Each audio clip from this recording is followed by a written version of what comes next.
Você fundou e vendeu 2 startups. Quais medos surgiram quando você decidiu abrir mão de algo que você criou do zero?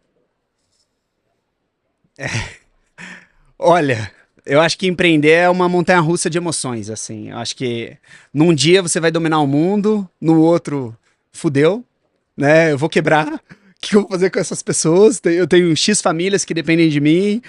Aí no dia seguinte você, não, tá tudo bem, vai passar. Enfim, acho que são realmente emoções.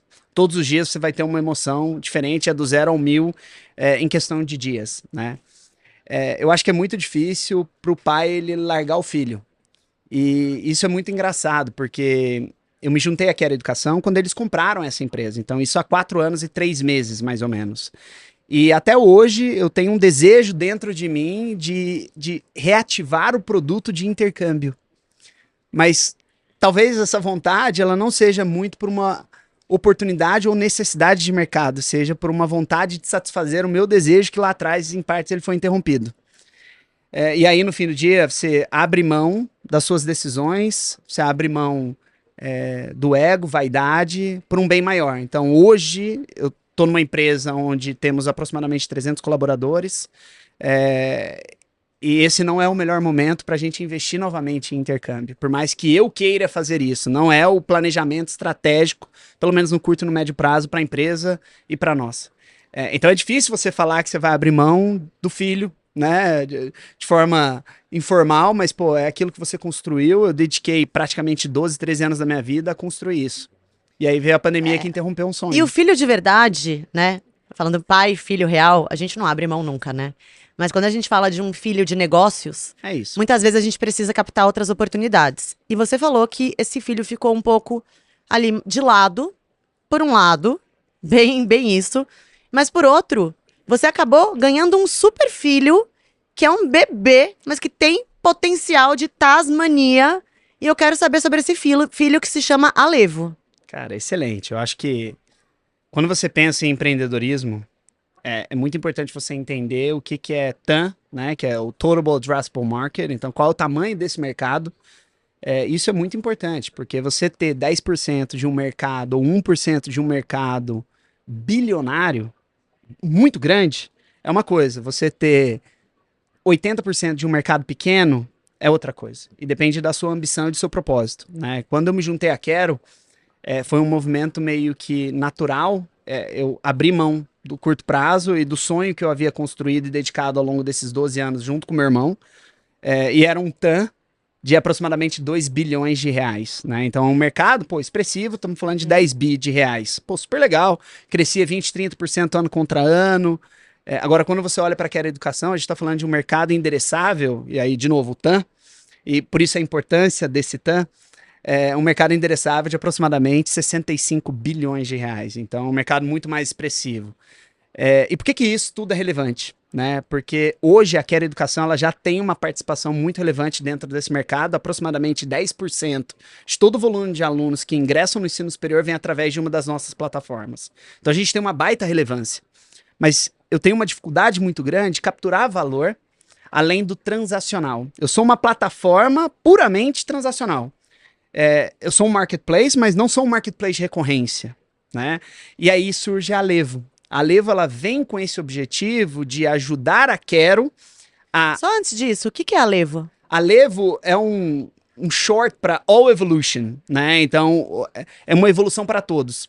A ideia da Alevo é basicamente a gente entender o momento, o objetivo de vida e conectar essa pessoa a experts, empresas e comunidades que trazem uma transformação real nos 3 pilares que sustentam uma vida próspera, que é o mercado de wealth, health e relationship. Na prática, a gente está falando do mercado de relacionamento, desenvolvimento, estamos falando também da parte de saúde, bem-estar e também a parte de finanças.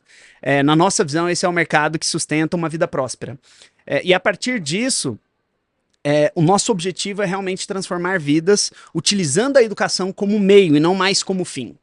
Então, agora olhando do ponto de vista de estratégia, a gente está falando o seguinte, pô, eu deixei de olhar para um mercado endereçável de aproximadamente 65 bilhões de reais e eu passei a olhar para um TAM, olhando puramente educação, que é o regulado com o não regulado, de aproximadamente 160 bilhões. Isso quer dizer que se eu tiver 1% desse mercado, eu tenho uma relevância muito maior do que propriamente ter 10% de market share do mercado que eu estou hoje. Incrível, Então, né? É incrível. E Ou seja, uma baita oportunidade e que é muito legal de ver seus olhos brilhando com esse projeto. Algo que eu vejo você conversando, galgando isso dia após dia, então é muito legal. eu acho que é muito importante.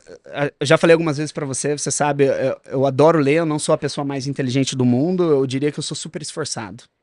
E Eu adoro isso. eu Acho muito sou legal. raçudo mesmo, hustler, né? Um underdog, assim. E no fim do dia, isso é muito engraçado, porque eu sou o primeiro C-level da Quero Educação que não é iteano. Explique o que é iteano. Iteanos são pessoas que fizeram ITA. Então a Quero surgiu dentro do Instituto Tecnológico de Aeronáutica, que é uma das faculdades mais difíceis do Brasil, e uma das mais renomadas do mundo, é o MIT brasileiro. E todos os C-levels da Quero até então eram iteanos.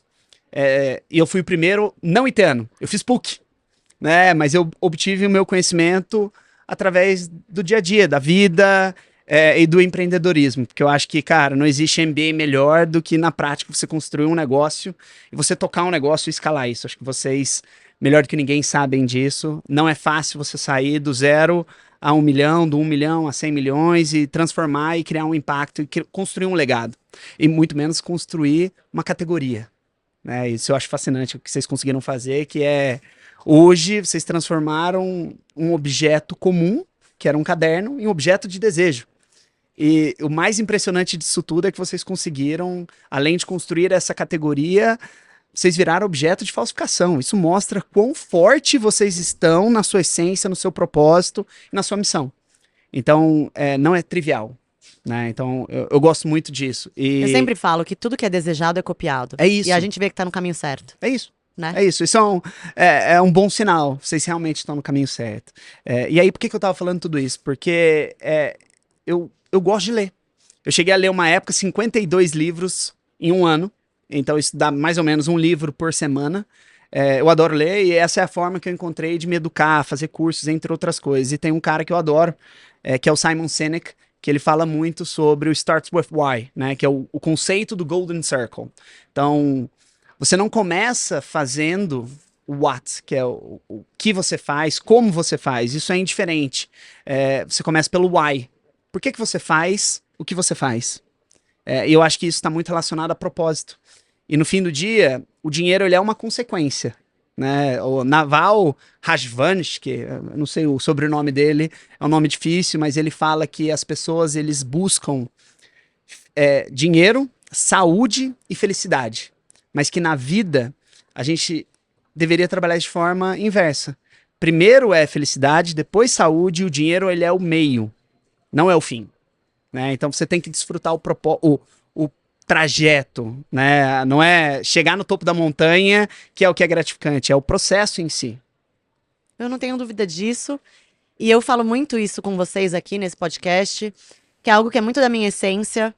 Eu sempre fui assim, eu já passei por situações muito parecidas com as do Bruno, de ter que me reinventar e ter que entender o que estava acontecendo e muitas vezes entender que eu não cabia naquele lugar, mas que eu não ia me podar para ficar ali. E foi através disso que eu consegui alcançar tantas coisas na minha vida. E o que você trouxe, que é muito importante, é que a informação, o estudo, de fato, né, eu acho que edificam demais o homem. Isso é muito importante. Não só o homem, acho que o ser humano. O homem que eu quero dizer é o ser humano. É isso. Né? Porque todos nós precisamos estar instruídos. Não adianta nada eu querer falar sobre o meu propósito se eu não sei como. É isso. Então, isso é o básico.